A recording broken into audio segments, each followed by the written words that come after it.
Ustadz, kalau sebelum masuk ke masjid kami pakai hand sanitizer, apakah hukumnya Ustadz? Hand sanitizer. Oh, Ustadz punya juga ya? Ini dikasih orang gratis. Nih, ada infak subuh di rumah. Setiap ada duit masukkan untuk membeli ini. Setelah dipakai, masuk. Apa hukumnya Pak Ustadz setelah pakai hand sanitizer? Karena ada alkoholnya. Ada alkohol. Bagaimana cara membedakan ada alkohol ada tidak? Dingin. Oh, air kamar mandi pun dingin juga. Setelah gini kan,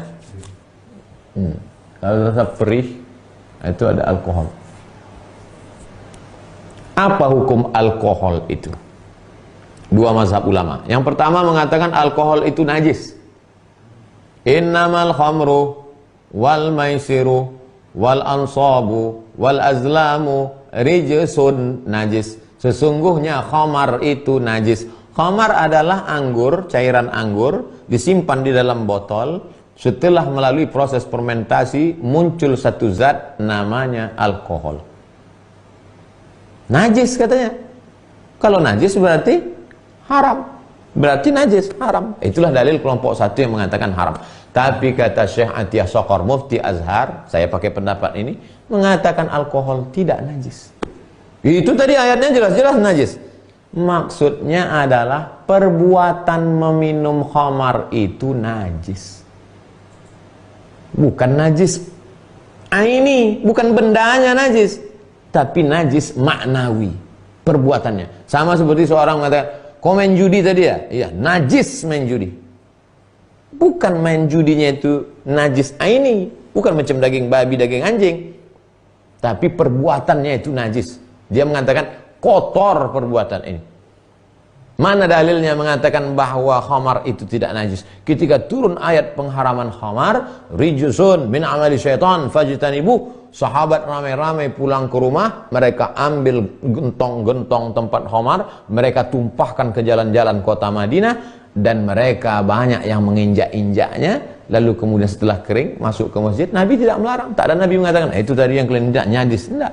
Itu menunjukkan bahwa dia bukan najis aini, tapi maknawi. Saya lebih condong kepada pendapat itu. Poison, racun dia, bukan najis. Ustadz, apa hukumnya seorang pedagang ditawar selalu bilang modalnya saja tidak cukup, padahal boleh jadi dia sudah dapat untung? Berarti dia tipu. Tipu kata Nabi, man ghasyana falaysa minna. Siapa yang menipu bukan golongan kami. Oleh sebab itu, ibu, bapak jujur saja. Dulu kalau dikatakan seperti yang dilakukan Nabi Muhammad SAW, ini barangnya bagus, harganya 100. Ini kurang bagus, harganya 75. Ini enggak bagus, harganya 50. Silakan beli.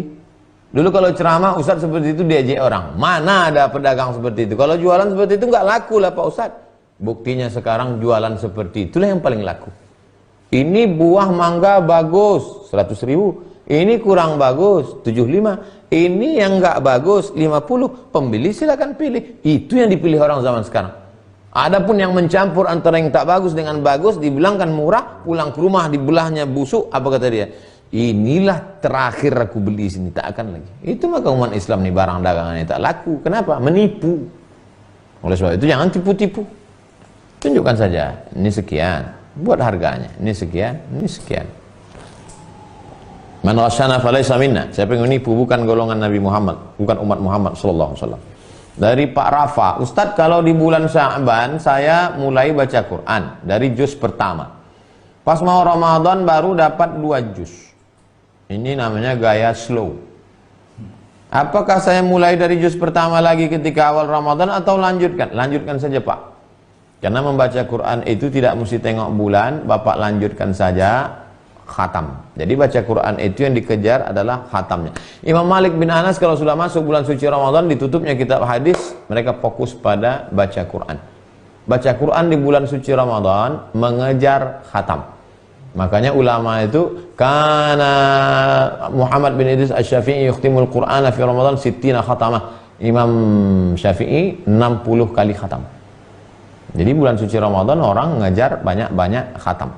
Saya Pak Ustadz baca Quran itu harus saya baca tafsirnya, itu di luar Ramadan. Kalau di dalam Ramadan mengejar banyak khatam, tapi tetap jaga tajwidnya. Terakhir Ibu Dini, Ustadz saya tinggal di Lampung, ayah saya tinggal di Banten.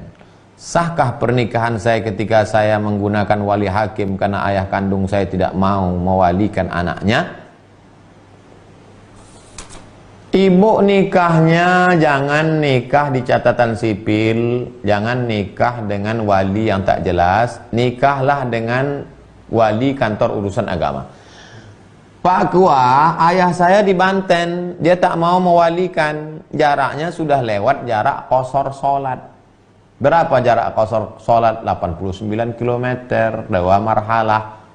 Maka oleh sebab itu ada kebijaksanaan. Dan sekarang saya kasih tahu kepada anak-anak gadis yang wali bapaknya tidak mau mewalikan, ada kabar gembira untuk kalian. Di kantor pengadilan agama ada formulir khusus diisi untuk bapak-bapak yang tak mau mewalikan anaknya. Kalau si bapak tidak mewalikan anaknya itu karena sebab agama, maka bisa dialihkan ke wali hakim. Tapi kalau karena sebabnya betul, tak bisa dialihkan. Kenapa bapakmu tak mau? Karena suami saya pemabuk. Itu tak bisa. Karena bapaknya baik. Tapi kalau kenapa bapakmu tidak setuju? Karena suami saya miskin, susah.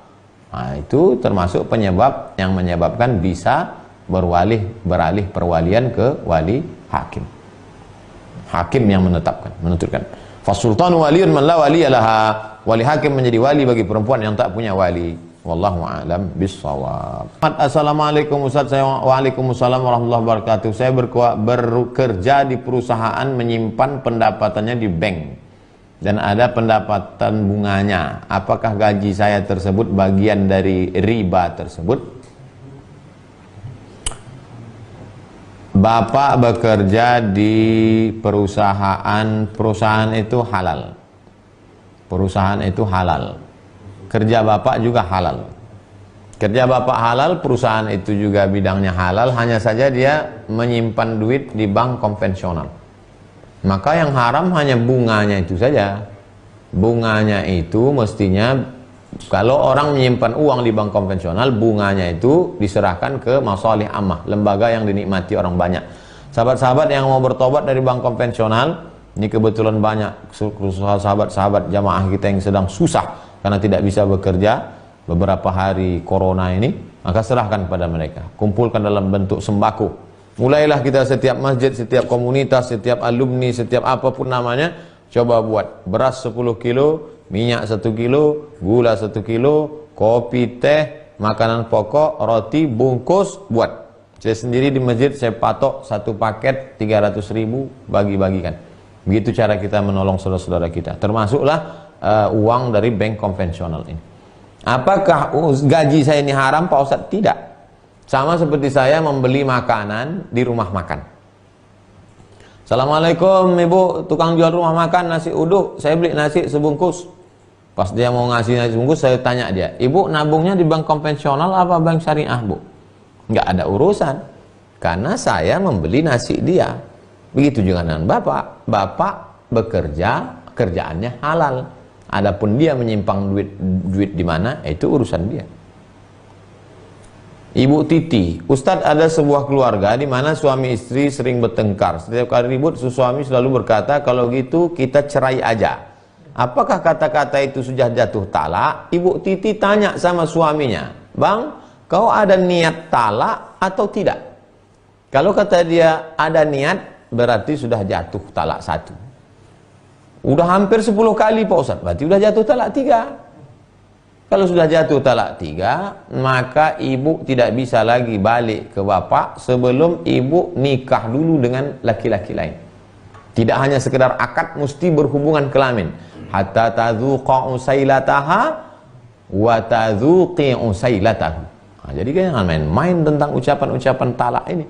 Karena talak ini ada namanya kinayah, yang kiasan, ada yang sharih, yang jelas. Pulanglah kau ke rumah orang tuamu. Itu kalau ada niat talak, jatuh. Kalau tak ada niat, tak jatuh. Itulah pentingnya laki-laki tahu apa talak, apa khulu, apa ruju, apa li'an, apa zihar. Oleh sebab itu perlu konsultasi pernikahan ke Kementerian Agama. Untuk Pekanbaru sudah dibuka konsultasi pernikahan Kementerian Agama Pekanbaru Riau bersama Dr. Zulfadli LCMA. Baik yang sudah menikah maupun yang belum. Kantornya di Jalan di atas UAS Original Store. Di bawah jualan pakaian, buku, di atas konsultasi pernikahan. Masuk Jalan Delima ujung, setelah Masjid Muhammadiyah belok kiri. Jalan Sukuntum. Konsultasi pernikahan.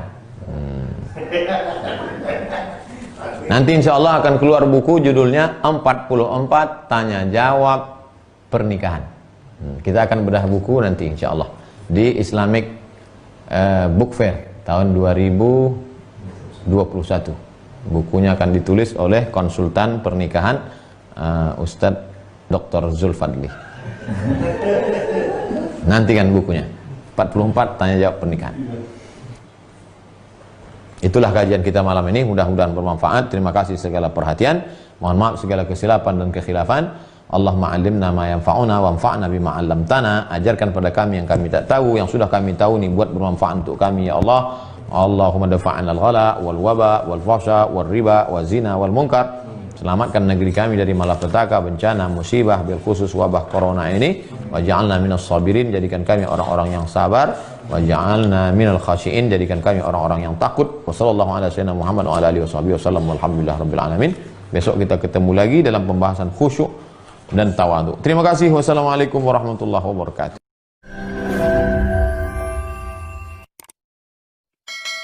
Jangan lupa subscribe, like, and share.